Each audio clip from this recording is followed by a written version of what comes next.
1959, in the mountains in Mother Russia, a hiking group, professionals, experienced, basically disappear. And when they're found, their bodies are mangled and mutilated under unexplained circumstances. And even to this day, no one's really come up with a conclusive answer to what happened to them. It's the mystery of Dyatlov Pass. From a child born into this world, we are taught what to believe. Closed-minded we become, fearful to be deceived. Still we desire to know what lies beyond that locked door. The art of the storyteller, conjuring tales of legend and lore. History hidden, lost knowledge, things forgotten and the unknown. These are the things that direct us and will set the tone. Welcome, friends, to another episode of Nightmares on the Lost Highway.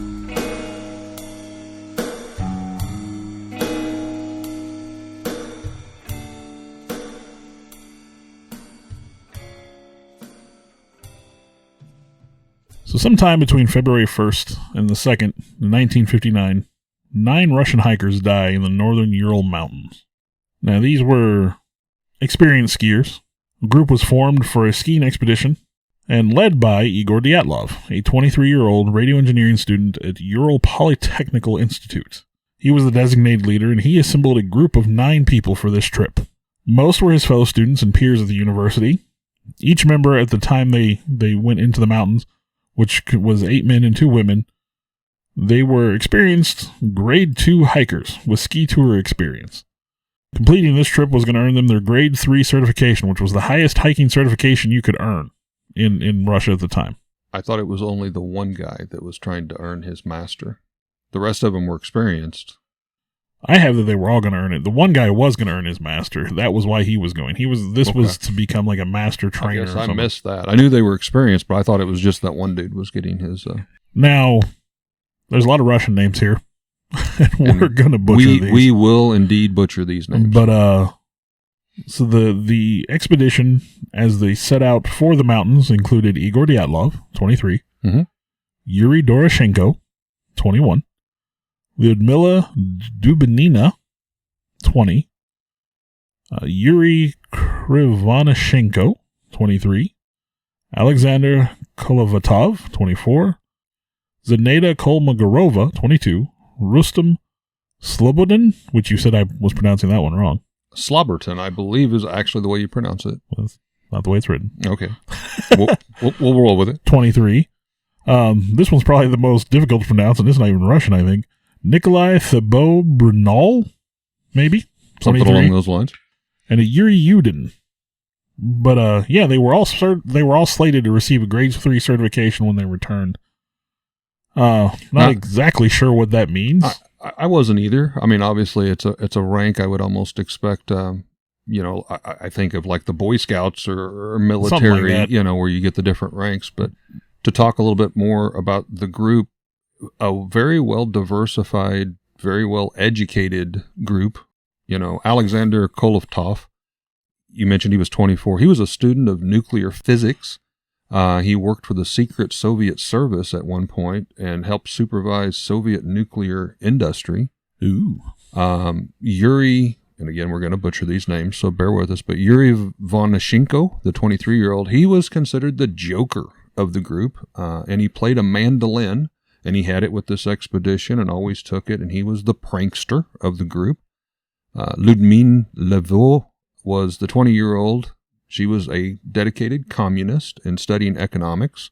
She'd actually been shot on a previous hunting expedition by an accidental gun charge when a guy was cleaning his gun. We have like civil construction on some of these people.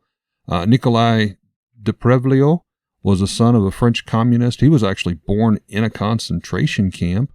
And he was kind of the caretaker, the fatherly figure, if you will. He aided all the group.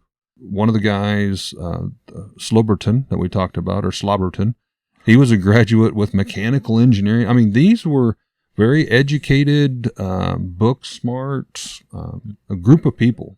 Well, again, like I said, they were experienced hikers. They were going to earn their grade 3 certification, which required them to traverse 190 miles cross-country skiing, I guess, is what they were doing. So this route that they were taking was designed to get them that certification. That was what they were doing. It was to go and do that. It was designed to reach the far northern regions of Sverdlovsk Oblast and the upper streams of the Lozva River. Which is in the same mountain range, I believe, as the Siberian border. I mean, to kind of put it in perspective, very, very cold area. Yeah. The goal was to eventually reach Otorten, a mountain about 6.2 miles north of where they were at when the incident occurred. The route itself was estimated to be a Category 3, which made it the most difficult to traverse. They were going through some rather treacherous terrain. And again, February, you were talking about right up there on the border of Siberia, ice and snow and just... I believe the temperatures were cold. At like negative 25. Yeah. Then, of course, the mountain altitudes and the wind. And before they actually set out on their hike, they did add another member to their party, Semyon Zolotaryov, 38. Semyon was originally supposed to go out on a similar expedition with another group, which, for one reason or another, never went out. Semyon sort of joined up with their party. And you did mention they're starting with 10 members. Yuri Yudin was a 21-year-old economics student. He suffered from rheumatism, arthritis. And a congenital heart defect. And ironically, he started, he made it to the cabin. He eventually dropped out due to and that several illness, reasons. Those illnesses literally probably saved his life. He was the only survivor, if you will. And again, it's my understanding that he lived with survivor's guilt. I mean, obviously, with what eventually happens to the group. Early morning, January 25th, 1959, they arrived by train at Ivdel, which is a town at the center of the province of Sverdlovsk Oblast. Then they take a truck to the village of Vizhai, which is the last inhabited settlement to the north for them. And they spent the night there and prepped for the next day's hike. It's my understanding they basically carbo loaded that night, ate a lot of bread, kind of just got ready for the next hike, a lot of high energy foods. They began their trek on the 27th toward Gora Otorten, and on the 28th, like we said, Yuri Yudin decided to turn back due to knee and joint pain from, again, rheumatoid arthritis. And he had several ailments. He probably shouldn't have been going out on such a treacherous hike. Yeah, it didn't sound like he should have been there, And I saw some pictures taken of that. It was like a log cabin. It was a very well-established. It wasn't like a tent, kind of deal. It was a well-established place. Now, diaries and cameras found from their final campsite do allow for their path, their trail, the expedition. At least a few snapshots. They can pretty well track where the group went. And the group was keeping a diary kind of together, and some of those notes were found. So on January 31st, they arrive at the edge of the highland area, and they begin to prepare for climbing. So they take some of their surplus food, some of their surplus equipment, they go down into this wooded valley, and they stash it for the return trip, so they don't have to take it with them. They pick it up on their way back. Right. Build it up kind of on some stilts based on the pictures I saw. Probably keep the bears and stuff from getting to it. So they make camp for the night there on what eventually becomes known as Dyatlov Pass. Now, due to snowstorms and decreasing visibility, they do lose their direction as they're returning from that valley. They deviate a little to the west more than they had expected, and they're sort of aiming for the top of Kholat Syakhl. Now, Kholat Syakhl, and I'm sure I'm saying that one wrong, but in the native tongue of the region actually means dead mountain. Yes. Now, that sounds imposing. But when they use the phrase dead mountain, they mean because it is devoid of life, not because people go there to die or whatever. Yes. But it's just really poor hunting area. There's not a lot of animal to kill, not a lot of game. So that was given, I believe, by the Mansi tribe, kind of the local tribe, the people that was there. So when they realize their mistake and they've deviated towards the top of this mountain, they just go ahead and they establish camp there. The theory, of course, that they didn't want to lose any of the ground they had gained. They were already going to go up the mountain, as it were, so it may not have been the safest place to camp, but they were already kind of headed in the right direction. So they went ahead and set up camp for the night. So during the night, that's when things go wrong for this horribly wrong. Something causes them to cut their way out of their tents and to flee the campsite while woefully unprepared for the weather they're going to encounter. They're underdressed for the heavy snowfall and the sub-zero temperatures, and something happens that night. Now, I will say here, I did find one of the diary journals during this time frame, And I'll quote right out of the journal. It says, "Wind is not strong. Snowfall is 1.22 meters.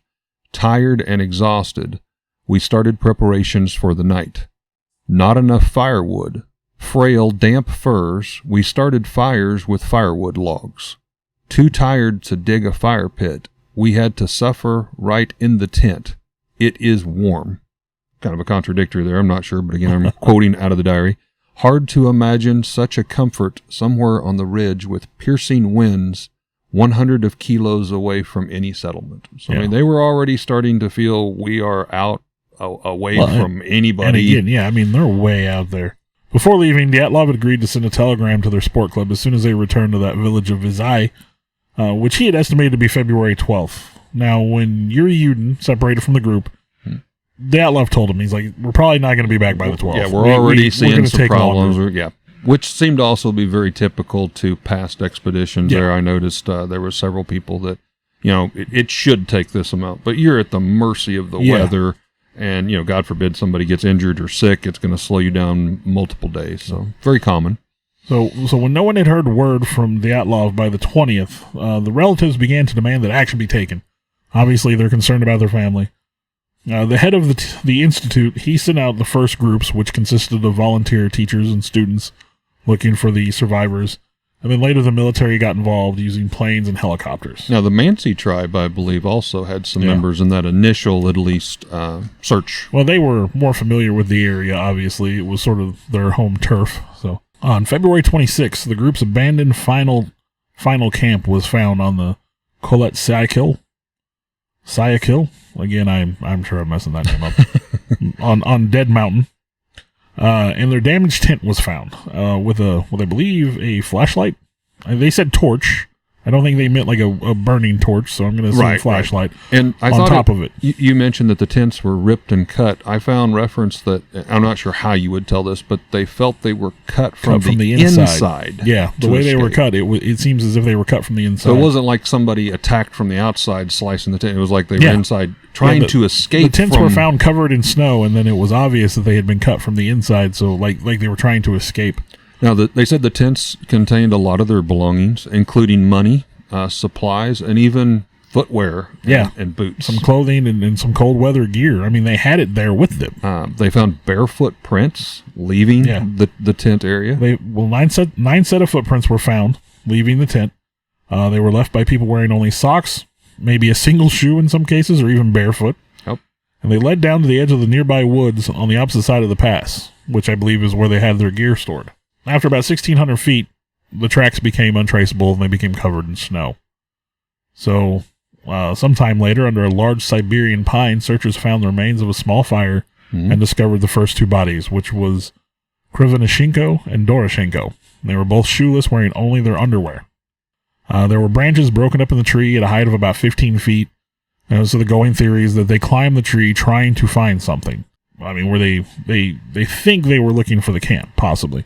And again, that goes back to get a higher that goes back to the light they left on the tent. Maybe they had left it back there as some sort of beacon that they could follow to make their way back in case something happened. However, you mentioned the flashlight. Now, there may have been more than one flashlight, but in the research I did, Igor, the leader, his jacket was found hanging outside the tent with a usable flashlight that still had charging batteries. Yeah, there's a lot of weird little details to this.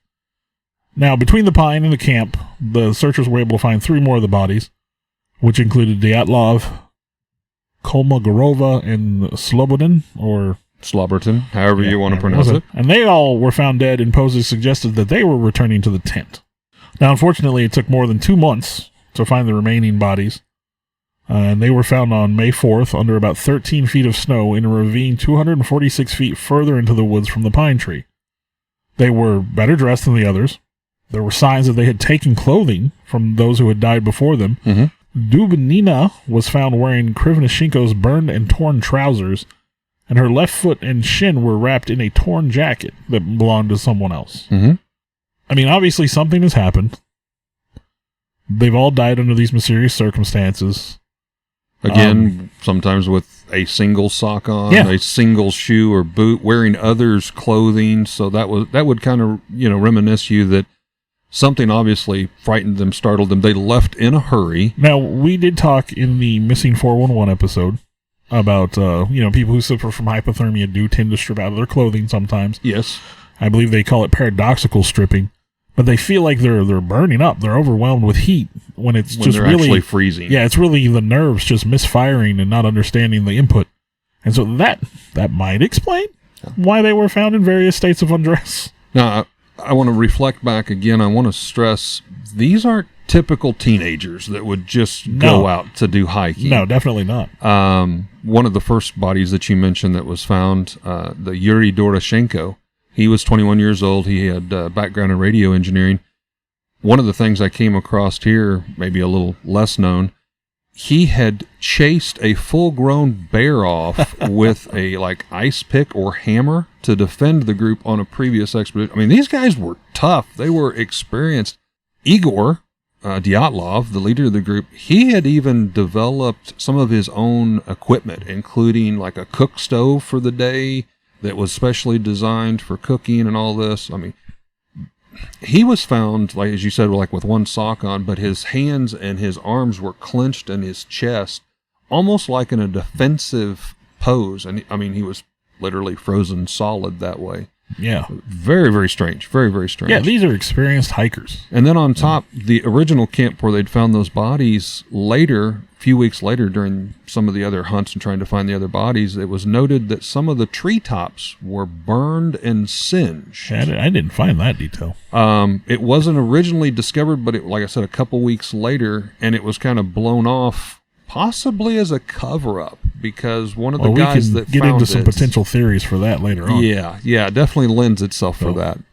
Okay, so obviously there's an official investigation that's launched into this, and the official determination is that 6 of the hikers had died from hypothermia. The other 3 had been killed by physical trauma.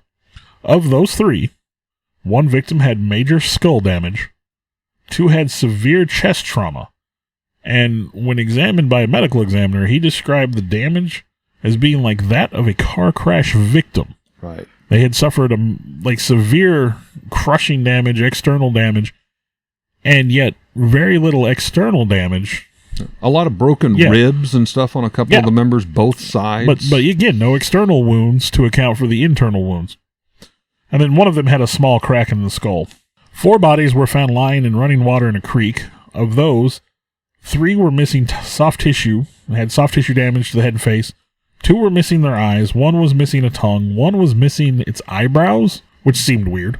Now, the one missing the tongue, ironically, during the autopsy, they found blood in the stomach, which means the tongue was removed while they were alive and they were swallowing the blood to add to the creepiness of this. It's so many weird details.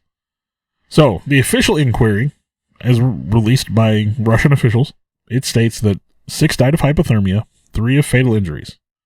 There were no indications of other people on Kholat Syakhl, apart from the travelers. The tent had been ripped apart from within. The victims had all died 6 to 8 hours after their last meal. Mm-hmm. At about 11:30 to 1:30 a.m. time frame. Traces from the camp showed they had left of their own accord and on foot. Some levels of radiation were found on one victim's clothing. Mm-hmm. So you get another one of those little weird details. Fatal injuries could not have been caused by human beings. I thought that was interesting. Yeah, so, I mean, they made a point to note that. Yeah, they made a point to note that, that didn't look like these were attacked by another human. The damage was just too extreme. The documents include no info about the condition of the internal organs, which again seems like a strange observation. And then there were no survivors. So the final conclusion was a compelling natural force had caused the deaths of these hikers.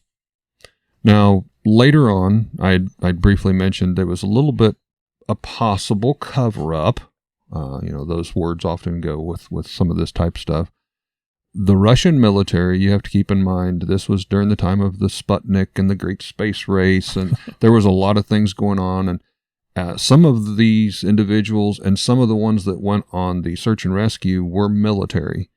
They did later prove that some of the people that was during the investigation and was told do not include this detail or that detail in the report because they were doing some testing, had done some testing in the area. And based on, obviously, my very American understanding of how things work, I mean, Russia in those days, you said what you were allowed to say, basically. Yeah. Or you ended up in Siberia. So.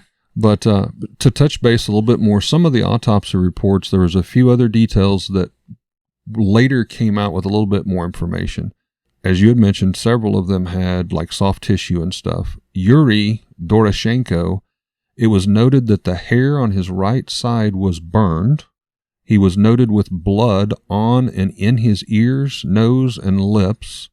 He had 10 or more bruises and wounds around the armpit, shoulder, arms, legs, and his right cheek was covered with a gray foam that had come from his mouth, indicating force or pressure of great amount was applied to his chest.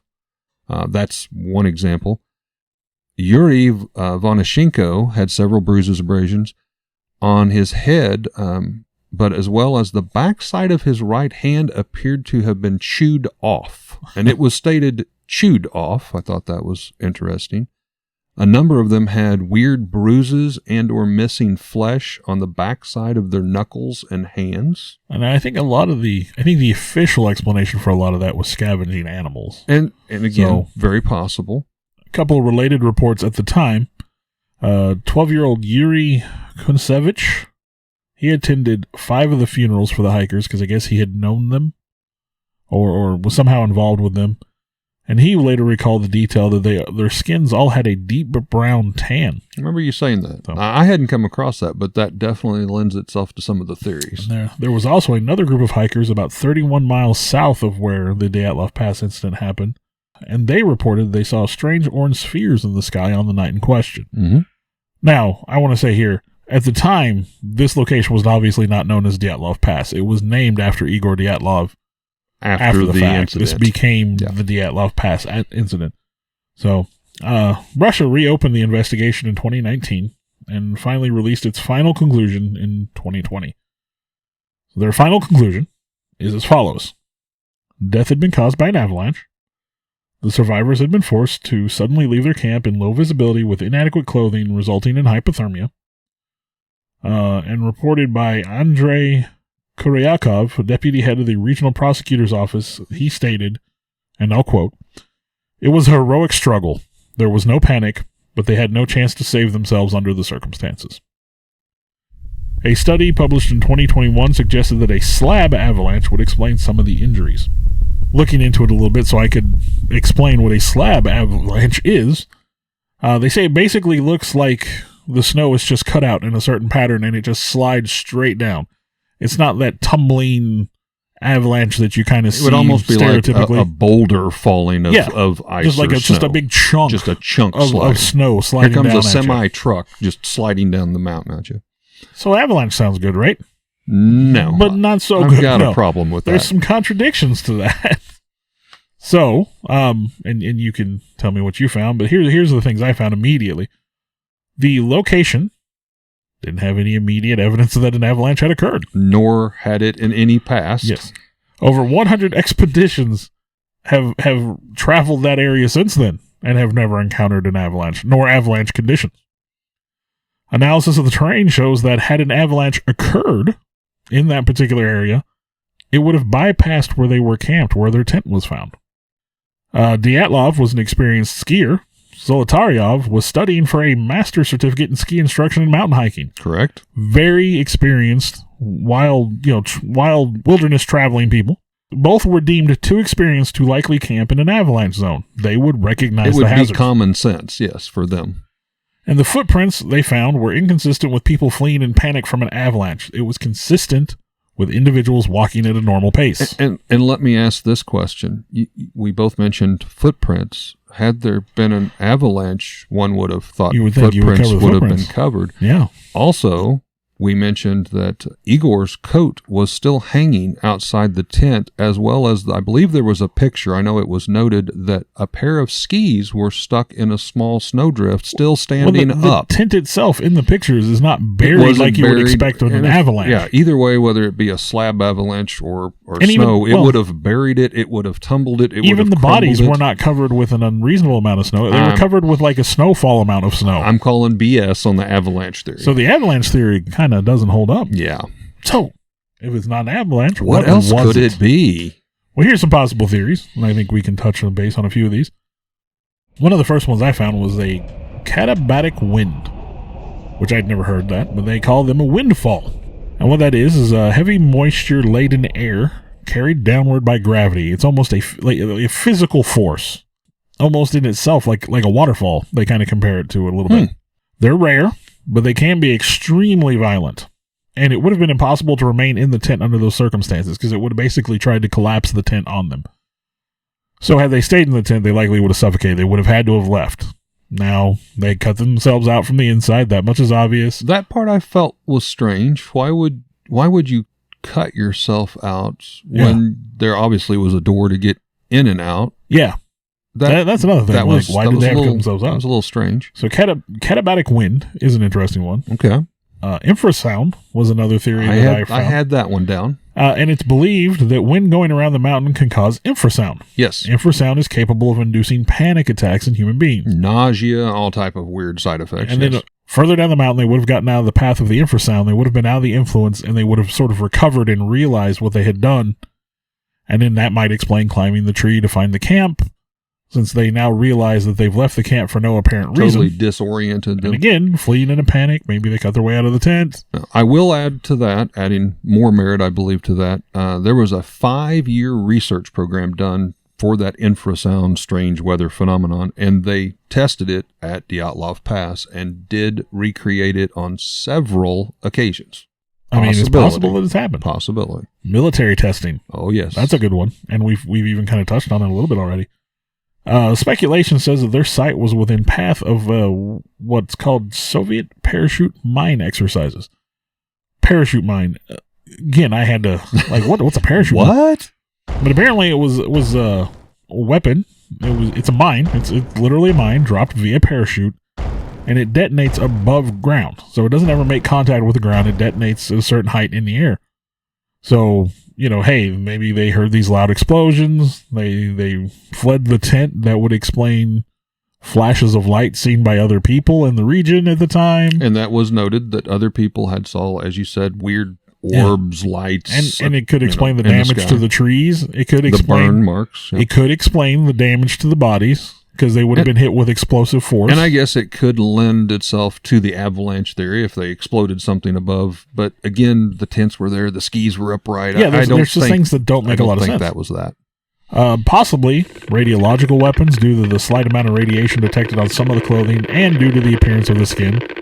But again, if the Russians were testing nuclear weapons at the time, they weren't going to say anything. Now, I will say, as I'd mentioned, some of that was kind of an early cover-up. Some of the things that came out later, and it's still kind of sketchy, but one of the men came forward, and part of the items of clothing that were found on the bodies were not theirs, and not only like that individual's, but no one in the groups.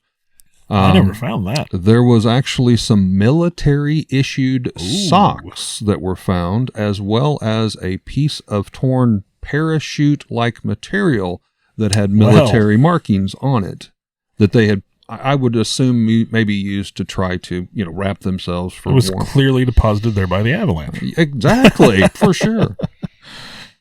Finally, the most fitting for our little podcast, I feel. You have the Yeti attack theory. Yeah, we've talked about this on one of the other episodes. There's a photo taken by the group when their photos were developed. Like I said they found diaries and cameras on them. There's a photo of the group that shows a human-like figure in the trees. Now you say in the trees, not up in the trees. Yeah, like in amongst the trees. Yeah, in amongst the trees, yes. Now, the theory is it could have been one of the hikers. Mm-hmm. Maybe it was one of the Man-Sea people from the region. Or the Yeti. Maybe it was a military person. Could be. Maybe it was a Yeti. The figure is dark in comparison to the white background of the snow, so And again, you got to consider this film was buried. It did have some water damage, so it wasn't pristine. And again, the quality of the picture is not great. But I got to say, the pose of the person, individual, humanoid, it did not look like, hey, I'm one of your friends from the ski hike. And local legend of the Mansi people does relate that there's a wild man of the mountain in that region. Did he Yeti attack the Dyatlov Pass expedition? Probably not, but there is some evidence to support it. I got to add a little bit more here. They the group was traveling together. Obviously, it was a teamwork expedition. You don't do this kind of thing solo. So everybody kind of knew, and you were very strategically knew what you had packed. So there were cameras that were noted that went with the expedition that were never found. They were weirdly missing. Now, you might say during panic, it may have got tossed off in the river or whatever. Okay. The camera that one of the individuals had was on the individual who had worked for the Soviet military in the background. And it was we'll call it the secret unknown camera. It was not documented. He did not advertise to anyone in the group that he had this. That's where a lot of this footage came from.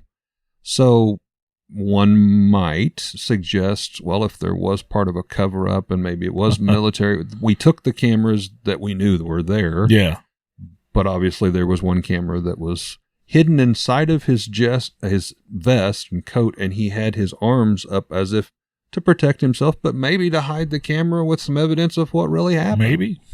Another one of those photos, although it was blurry and water damaged, was a skyline shot that Is had that the one that's got like a orb, an orb, a light source, something. And there's some question as to like the potential damage to the film. And was it a water spot? But it shows like a big flash in the sky of what it looks like. Honestly, when you stop and you look at the evidence, I'd almost say the government cover-up sounds like the most likely. I have to agree with that. I was shocked, Bill, that you did not bring up another theory, and that was obviously UFO and alien involvement with the lights in the sky. But again, we have known military flying over and doing things. I mean, don't get me wrong. You do have some of the soft tissue damage and whatnot, which is sort of a hallmark of alien, you know, like cattle mutilations and stuff. Right.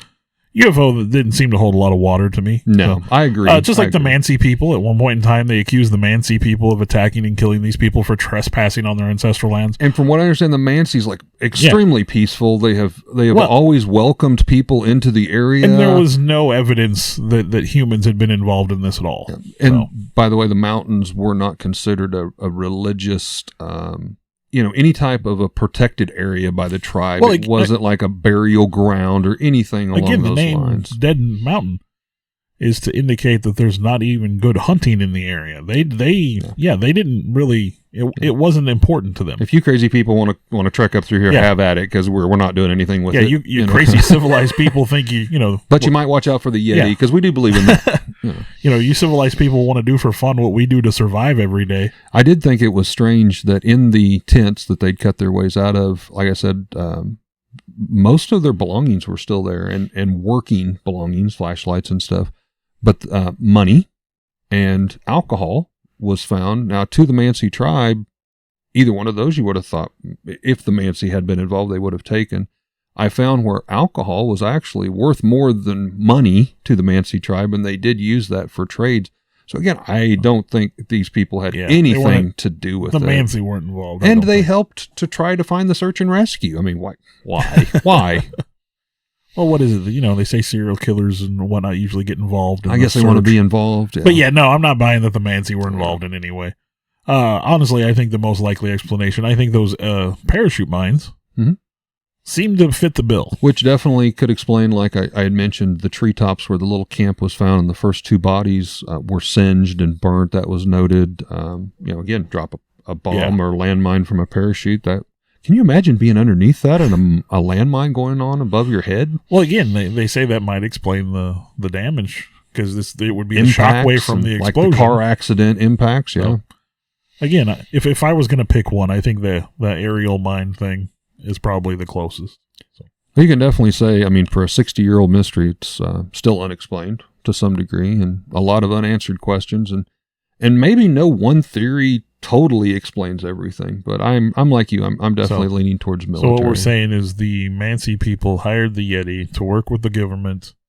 Who got spooked by a bomb landmine that was dropped by a parachute. From a UFO. But not to make light of it, it's a tragedy. These people, they did this for fun. This was something they wanted to do. So they wanted to prove that they were, experienced at this particular hobby. They were already experienced, but they wanted to be the best. They wanted to earn that. In the end, they all lost their lives, and no one knows why. Little did they know, by setting up camp that night, it would be their last night alive. Very tragic, very tragic. Well, we hope you enjoyed yet another episode of Nightmares on the Lost Highway. We definitely appreciate your participation and sharing. Thanks again. We'd like to give a shout out to our first paying sponsor, Raven's Loft. That's our family shop here located in Lebanon, Missouri. It's your one-stop gaming, vintage toy, and collectible shop where you can find Star Wars, Transformers, G.I. Joe, comics, vinyl records, role-play gaming, Magic the Gathering, and so much more. We're located here at 223 West Commercial, downtown Lebanon, and also in our second location, also here in Lebanon at the Heartland Antique Mall. We'd like to thank Raven's Loft for, again, supporting Nightmares on the Lost Highway. I want to take a time to thank the people that helped bring this all together. Alex Tudor, you can almost call him our producer at this point. Sarah Tudor, who also helps with some of the technical stuff. I want to take a moment to extend thanks to Eric for letting us use his space to record in, kind of our makeshift studio.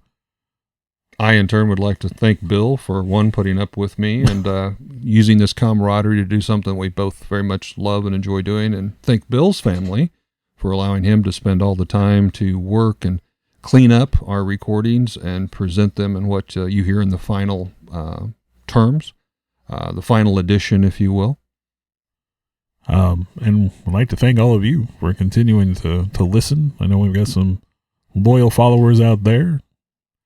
We do this as a labor of love, but we're happy that there are people that enjoy it hopefully as much as we do. Thank you very much.